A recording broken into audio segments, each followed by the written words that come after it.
Sometimes life has the craziest ways of coming full circle. Like really, truly insane ways that make you question if the universe has some twisted sense of humor. I'm talking about the kind of moment that makes you stop dead in your tracks and wonder if you're living in some kind of alternate reality. The guy who fired me over one small mistake. 2 years later, I saw him standing in line at my company's job fair. As a job seeker. Not as a networking contact, not as a potential partner, but literally holding a resume in his sweaty hands, waiting to be interviewed for a position at the company where I now worked as head of operations. You won't believe how that moment went down. But let me back up and tell you the whole story. Because trust me, this is one of those tales that proves karma isn't just a concept, it's a living, breathing force that sometimes takes its sweet time, but always finds its way back around. I'm Sarah Martinez, and this is the story of how my worst professional day became the foundation for my greatest comeback. It's about resilience, second chances, and the weird ways life has of evening the score when you least expect it. 2 years ago, I was riding high as a project manager at Meridian Solutions, a mid-sized consulting firm downtown. I'd been there for 4 years, worked my way up from junior analyst, and honestly thought I had job security locked down. I was the go-to person for complex client projects, the one who could juggle multiple deadlines without breaking a sweat, or so I thought. That particular week in March started like any other, except our biggest client had just dumped 3 rush projects on us simultaneously. The Reynolds account, worth about $2.8 million. Annually, needed their quarterly compliance report fast-tracked. The Morrison Group wanted their entire digital transformation strategy revised and delivered by Friday. And somewhere in between, we had the Blackstone merger analysis that absolutely could not be delayed. I was pulling 12-hour days, living on coffee and determination. My desk looked like a paper hurricane had hit it. And I was coordinating with vendors, subcontractors, and internal teams across 4 different time zones. Sleep became optional. Meals became whatever I could grab from the vending machine. It was Wednesday afternoon when I made the mistake that would change everything. I was approving vendor payments, routine stuff I'd done hundreds of times before. Dataflow Analytics had submitted their invoice for the Morrison project, $4,500 for additional market research. I'd worked with them before, trusted their work, and we needed their data to meet the Friday deadline. In my exhausted state, I approved the payment without triple-checking it against the original contract. Turns out the scope had changed slightly, and the actual approved amount was $4,200, a $300 difference. $300 on a project worth hundreds of thousands. Under normal circumstances, it would have been a quick fix. Call the vendor, adjust the invoice, move on. But Frank Morrison, my boss and the company's VP of operations, had been under pressure from corporate to cut costs. Every penny was being scrutinized, and he'd been making examples of people for even smaller oversights. I found out about the discrepancy the next morning when Frank's assistant called me into his office. The moment I walked in, I knew something was wrong. Frank was sitting behind his mahogany desk, tie perfectly knotted, not a hair out of place. But his expression was cold, distant, the kind of look that makes your stomach drop before you even know why. "Sarah, we need to talk about the Dataflow payment," said without preamble. I explained the situation, the crazy deadline, the multiple projects, the honest mistake. I assured him I'd already contacted the vendor and we could recover the overage, but Frank wasn't having it. "This kind of carelessness is exactly what corporate is cracking down on," he said, his voice flat and emotionless. "We can't afford these kinds of mistakes, especially not from someone in your position." What happened next still gives me chills. Frank pulled out a folder, my personnel file, and started reading from it like he was delivering a verdict. "Sarah, your employment with Meridian Solutions is terminated effective immediately." The words hit me like a physical blow. Terminated, over $300.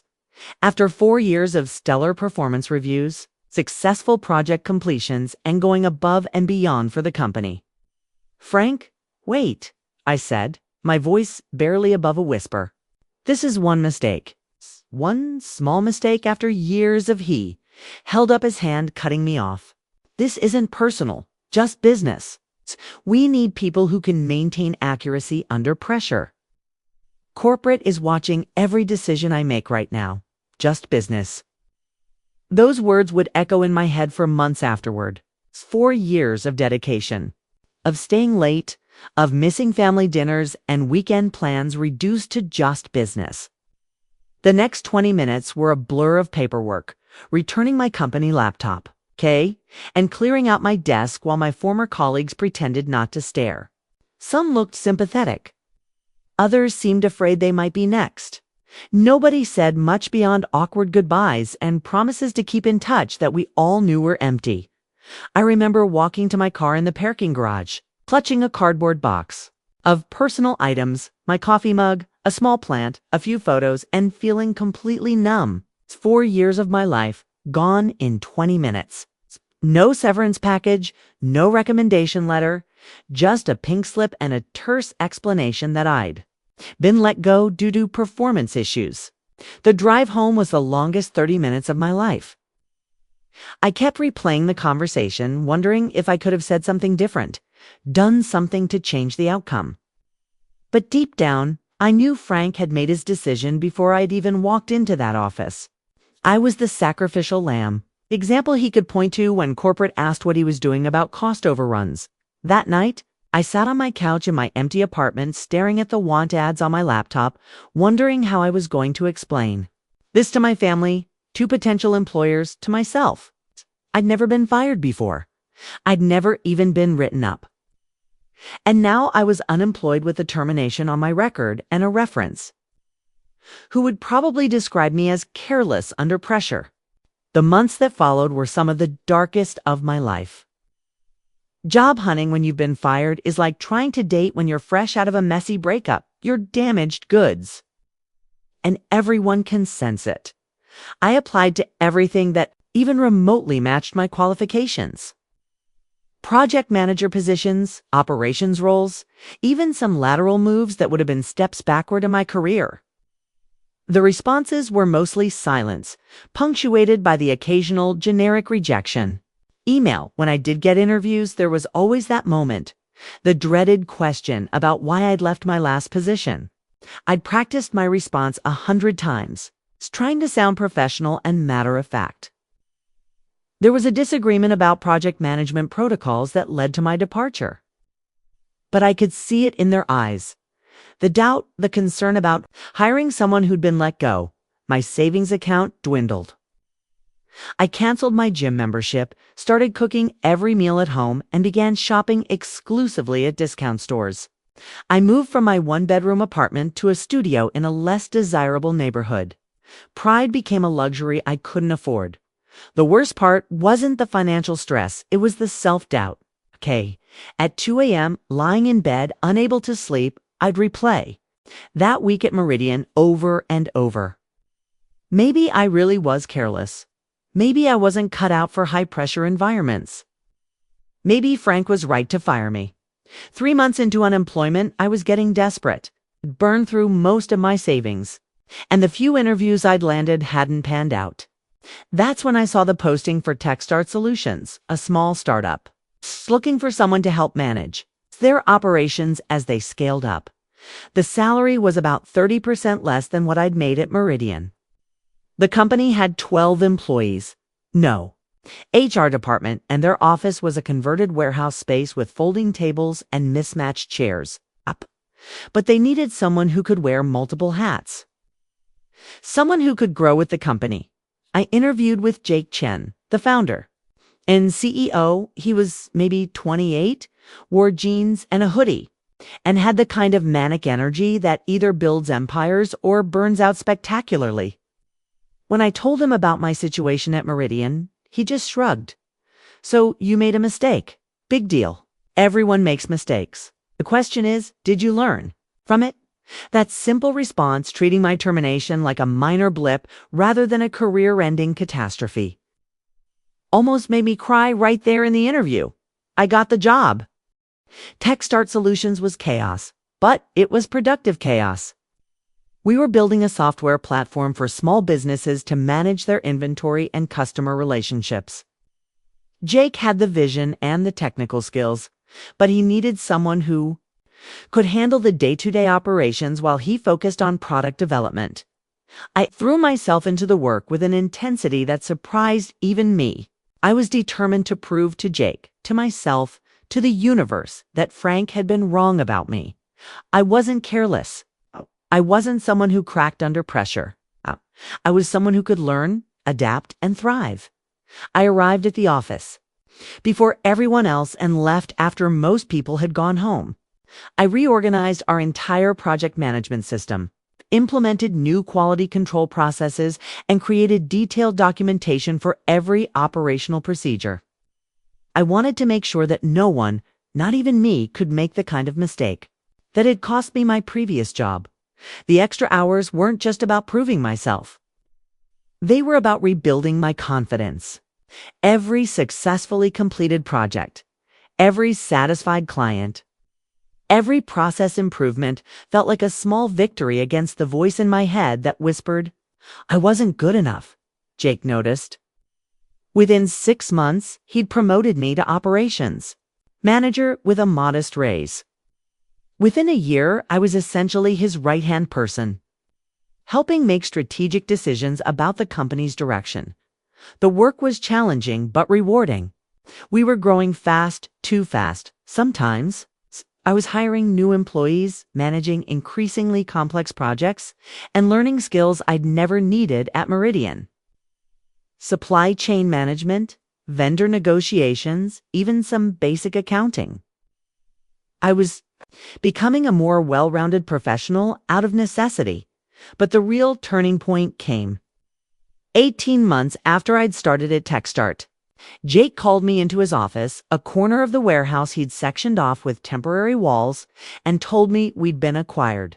Synergy Corporate Solutions, a major business consulting firm, had been watching our growth and wanted to integrate our technology into their existing service offerings. They were offering Jake enough money to retire at 30, and they wanted to keep the entire team intact. Sarah, Jake said, they specifically asked about you. Apparently, word has gotten around about the operational improvements you've implemented. Here they want to offer you a position as head of operations for their entire Western region. Head of operations, the title I'd dreamed about at Meridian, the promotion that had always seemed just out of reach. And now it was being handed to me by a company that had seen my work and wanted to invest in my potential. The salary was more than I'd ever made, even before my termination. The benefits were comprehensive. And best of all, they wanted me because of what I'd accomplished. Not despite what had happened to me, I accepted the offer immediately, 2 years after Frank Morrison had told me I was terminated. I was standing in the main conference hall of the downtown Marriott, watching hundreds of job seekers stream through the doors of Synergy Corporate Solutions quarterly job fair. It was a massive event. We were hiring for positions across multiple departments and experience levels. Recent college graduates clutching their resumes, seasoned professionals looking for career changes, and everything in between. As head of operations, I was responsible for coordinating the entire event from the booth layouts to the interview schedules. I'd come a long way from that cardboard box in the Meridian parking garage.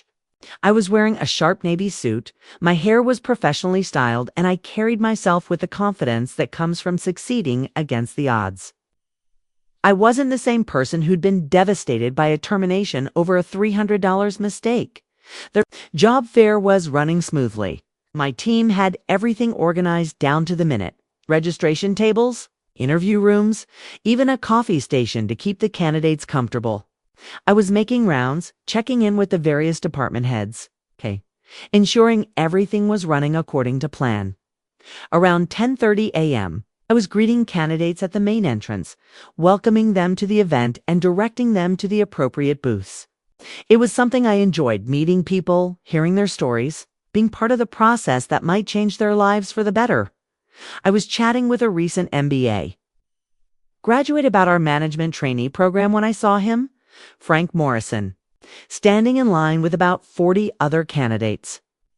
Looking nervous and uncomfortable in a suit that seemed slightly too large for his frame. His hair was grayer than I remembered, his face more lined. And there was something about his posture that suggested the confident VP I'd known had been replaced by someone much less certain of himself. He was holding a resume in his hands, and his eyes were darting around the room like he was looking for someone or trying to avoid someone. When his gaze finally landed on me, standing at the entrance in my professional attire with a senior staff badge pinned to my lapel, his face went completely white. Our eyes met across the crowded lobby, and I saw the exact moment he realized who I was. His mouth opened slightly, then closed again. He looked like he wanted to turn around and walk out, but the line of candidates behind him made that impossible. The silence between us stretched for what felt like hours, but was probably only a few seconds. Years of unspoken tension, of hurt, feelings, and professional disappointment. Compressed into that single moment of recognition, I could feel my heart racing, but not from anger or anxiety. It was more like the adrenaline you get when you're about to do something that will define who you are as a person. This was my moment of truth, my chance to show what kind of person I'd become. Frank stood there, frozen, clearly unsure whether to approach me or pretend he hadn't seen me. The line was moving slowly, and he was maybe 10 people away from reaching the registration table where I was standing. I watched him fidget with his resume, smooth down his tie, and glance around the room like he was looking for an escape route. But there wasn't one. The line behind him was packed with other job seekers, and the only way out was through past me, past the awkwardness, past the history between us. As he got closer, I could see the details that told the story of what had happened to him since our last encounter. His suit was nice, but not new, the kind of outfit someone pulls out of their closet for special occasions. His shoes were polished but worn. His overall demeanor suggested someone who wasn't used to being on the other side of the hiring process. When he was 5 people away from my station, I made a decision. I nodded to my assistant, Maria, and stepped away from the greeting table. I walked over to the security checkpoint, a simple table where candidates showed their IDs and received their visitor badges. Frank reached the checkpoint just as I arrived. He looked up at me, and I could see the mixture of emotions in his eyes: embarrassment, regret, maybe even a little fear. He started to say something, then stopped. He cleared his throat and tried again. "Sarah," he said quietly, his voice barely audible over the crowd noise. I didn't expect to see you here." I looked at him for a long moment, taking in his nervous energy, his obvious discomfort. 2 years ago, this man had destroyed my confidence and sent me into a tailspin that had taken months to recover from. He dismissed 4 years of loyal service over a minor mistake and told me it was just business. But standing there, looking at him, clutching his resume like a lifeline, I realized something important. I wasn't angry anymore. I wasn't bitter. I was just done with it. Done with carrying that hurt around. Done with letting it define any part of my life. "Hello, Frank," I said calmly. "Us. You're here for the job fair." He nodded, looking down at his resume. I am. Things have been difficult since Meridian downsized last year." So that was what had happened. The company that had fired me for costing them $300 had apparently laid off their VP of operations as part of budget cuts. There was a certain poetic justice to it, but I found I didn't feel the satisfaction I might have expected. "I'm sorry too." "Hear that," I said, and I meant it. Losing a job is never easy, regardless of the circumstances. He looked up at me then, and I saw something shift in his expression. Maybe it was surprise that I wasn't gloating, or maybe it was recognition of the grace I was showing him. Whatever it was, his shoulders relaxed slightly. "Thank you," he said. "Quietly, I owe you an apology." for how things ended at Meridian. You were a good employee, and I handled that situation poorly." It was the acknowledgement I'd waited 2 years to hear. But now that it was happening, I realized I didn't need it anymore. I'd already moved on, already proven my worth, already built something better than what I'd lost. "I appreciate that," I said, "but that's in the past. Today is about your future." I turned to the security officer and nodded. "Please make sure Mr. Morrison gets his visitor badge and directions to the appropriate booths." Frank looked at me with something approaching gratitude. "Thank you, Sarah, really." I watched him walk into the main conference hall, visitor badge clipped to his lapel, resume in hand. He was just another candidate now, another person looking for a second chance. And I was the person who'd made sure he got a fair shot at it. The rest of the job fair went smoothly. I checked in with the various department heads, monitored the flow of candidates, and handled the dozen small crises that always arise at large events. But part of my mind kept drifting back to Frank Morrison, wondering how his interviews were going, whether he'd find a position that suited him. Around 2 p.m., I was reviewing the preliminary candidate evaluations when Maria approached me with a stack of paperwork. "Sarah, the operations department wants to schedule second interviews for 3 candidates," she said. "They're all pretty strong, but there's one who stood out." She handed me the evaluation forms, and I wasn't entirely surprised to see Frank's name at the top of the stack. According to the notes, he'd interviewed well for a senior operations coordinator position, a step down from his previous VP role, but still a solid management position with room for growth. His experience is impressive, the interviewer had written. It's very knowledgeable about operational processes and cost control. Seems eager to contribute and willing to take on additional responsibilities. Some concerns about his previous termination, but his explanations were satisfactory. I stared at the evaluation for a long moment, remembering how it felt to be on the other side of that process. The anxiety, the hope, the fear of being judged for past mistakes rather than future potential. "Schedule the second interview," I told Maria, "and make sure he gets the standard packet about our company culture and advancement opportunities." She nodded and started to walk away, then turned back. "Sarah, is everything okay? You seem a little distracted today." I smiled at her. Maria was sharp, ambitious, and reminded me a lot of myself at her age. She'd been with the company for about 6 months, and I'd been mentoring her as she learned the ropes of operations management. "Thinking about second chances," I said. "How they're sometimes harder to get than they should be, and how important it is to give people the opportunity to prove themselves." She looked puzzled but didn't press the issue. After she left, I sat back in my chair and thought about the strange turns life can take. 2 years ago, I'd been the one desperately seeking a second chance. Now I was in a position to provide one. The irony wasn't lost on me, but it didn't feel like revenge. It felt like closure. 3 weeks later, I was reviewing the final hiring decisions from the job fair when I saw Frank Morrison's name on the approved list. He'd been offered the senior operations coordinator position and had accepted. His start date was the following Monday. I made a mental note to welcome him to the team and ensure he had everything he needed to succeed. Not because I felt sorry for him, not because I wanted to prove how magnanimous I could be, but because it was the right thing to do. He was going to be part of my team now, and I wanted every member of my team to succeed. That Friday, I was cleaning out my desk when I found something that made me pause. A small notebook I'd kept during my early days at TechStart. I'd written down goals, observations, and occasionally, my thoughts about what I wanted to achieve in my career. One entry, dated about 6 months after I'd started at TechStart, caught my attention.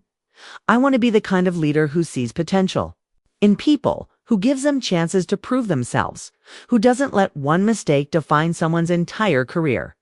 I want to build teams where people feel valued and supported, where they can take risks and learn from failures without fear of being discarded.